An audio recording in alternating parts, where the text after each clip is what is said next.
It's been almost 20 years. All I Want for Christmas. Oh, we can't say almost anything.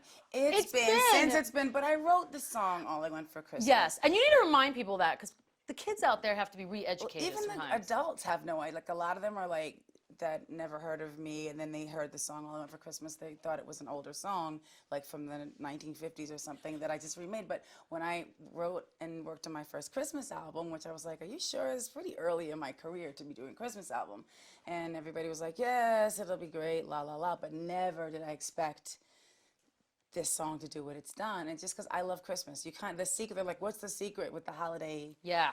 And I was like, well, I love Christmas more than anyone, and I could have been an elf in another life. Oh, that's an interesting quote to take away from it. I'm sorry. I was just watching Elf with Will Ferrell. I watch movies like that to get into the Christmas spirit. That's one of my favorite. You know, you got to have that No, holiday you have to. Christmas. You know, the 30 Miracle on 34th Street, and You've all got those cheesy, you've got things. funny, you've got giving. But here's the thing about this particular song. I mean, it's been in, obviously in Love Actually. Like we've seen it everywhere.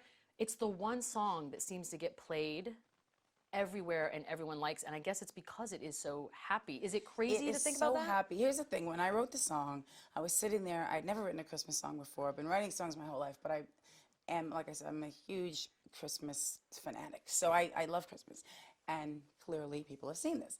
And as I was writing, I was just like, okay, as a little kid, what did I really want? What did I always do? I wished for snow. I wanted, thought about the reindeer.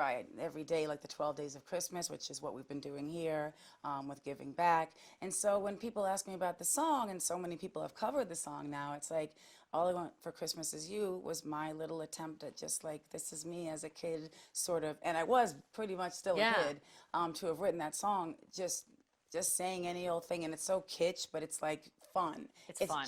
It is what it is. It's festivity. That's what I call it. It's festivity. It is a song. So there's a little guy here today, Jesse, who is cannot speak, and it's part of your 12 Days of Christmas. But this song apparently is what gets him to light up, which is that crazy for you to hear that? Michelle, honestly, it's like when I hear people talk about different songs affecting them in different ways, there's people who say, oh, One Sweet Day, they lost a parent or they lost a loved one and they went through something with that. And I know where I was at when I wrote that. And like Hero has its own history with it.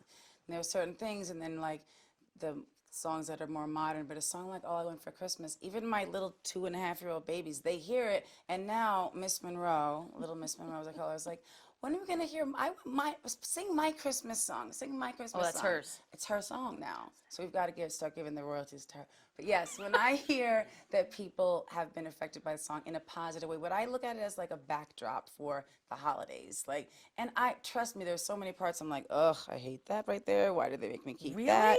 Well, because it was before I had full control over everything on the record, and somebody might be like, no, just leave that note. Really, I wouldn't even think about that. No, back then I had to really kind of sit back and listen to I still have to listen to the record company. It's great. But no, we love everybody. It's just that I have to look at that for what it is. As much as I want to go back and fix it and change it, and everybody has their own different versions now. Michael Bublé's recorded it.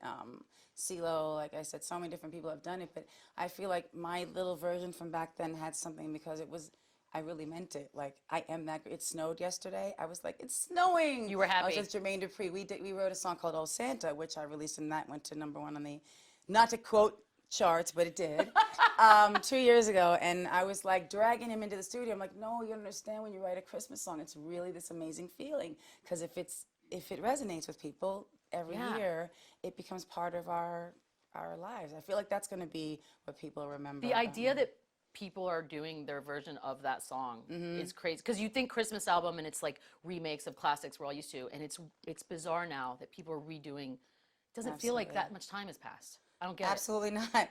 Well, for me, I remember I was in a little room. I was just writing. It was Christmas time when I was writing the song, and I was like I said, thinking of everything that I'd ever thought about as a kid. Every one of my favorite Christmas songs and all that. But that's just me. My mom was big on like Christmas mulled wine parties with people. Like that. I think she called it glug.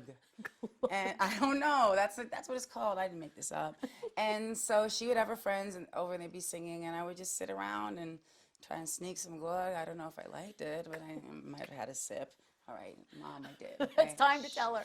The secrets, everyone knows now. But anyway, yeah, so I just love, even if my mom didn't have the money to give me everything I wanted that I saw on TV or this or that or anything, it was just the festive. She did pass that on to me. She was the one who was festive. The two of us wanted Christmas to be everything every year, and that was our thing. And because my parents were divorced when I was 3, she and I always feel like, oh, we grew up together, which is interesting because I'm the youngest of 3 Right. kids. Yeah. But it was like her freedom and her growing up and me kind of growing up within that. So whatever money she had or whatever kind of extra stuff she had went into that. So giving back for me is like, I realized that Christmas is something that music was always my saving grace. And so music and Christmas, there's nothing better.